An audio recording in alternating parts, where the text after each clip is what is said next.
নমস্কার সবাইকে, আবার একটা নতুন ভিডিওয় তোমাদের অনেক অনেক ওয়েলকাম। তো আজকের দিনটা হলো রবিবার, তো সকালের খাবারের ভিডিও দিয়েই আজকের ভিডিওটা শুরু করলাম। তো রবিবার সকালে কি কি খাবার খেলাম সেটা তো তোমরা সবাই দেখতেই পেলে। তো খাবার খাওয়ার পর আমরা দু বোনে মিলে লেগে গেলাম আজকের রান্না বান্নায়। যেহেতু আজকে রবিবার তো সবারকার বাড়িতে স্পেশাল কিছু রান্না হয়।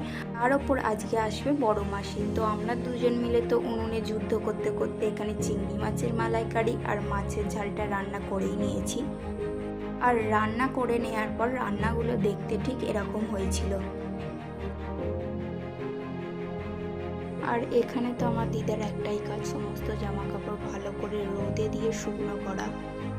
তারপর ঘড়িতে বেজে গেছে 1:45, এখানে চান করে নিয়ে ঠাকুরকে সেবা দিয়ে দিলাম। ঠাকুরকে সেবা দিয়ে দেওয়ার পর আজকে ছাদে উঠে দেখলাম আজকের ওয়েদারটা ঠিক এরকম।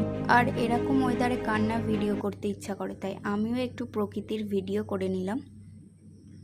আর রবিবারের মেনুতে এখানে ছিল ভাত, শাক ভাজা, আলু ভাজা, মাছের ডিম ভাজা, আর এখানে চিংড়ি মাছের মালাইকারিটাও নিয়ে নিয়েছি।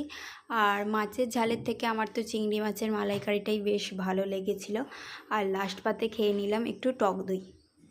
আর খাওয়া দাওয়ার পর এখানে তো সবাই তল্পি তল্পা বিছিয়ে সবাই মিলে গল্প করতে বসে গেছে। আমার করা ভিডিওগুলো তোমাদের কেমন লাগে অবশ্যই জানিও। বাড়ির পুজোর খেয়ে নিলাম দুটো নাড়ু। তারপর বিকাল হতে না হতে মাসিরা তো এখানে বাড়ি চলে গেল, দিদা গিয়েছিল মাসিদের এগোতে। বিকালবেলার ওয়েদারটা ছিল ঠিক এরকম। তারপর বসে একটু মুখে টক দই মেখে নিলাম। আর টক দই মাখতে মাখতে তো আজকের ভিডিওটা এখানেই শেষ করলাম। তোমরা সবাই ভালো থাকবেন, সুস্থ থাকবেন, আর দেখা হবে পরবর্তী কোনো একটা ভিডিওয়।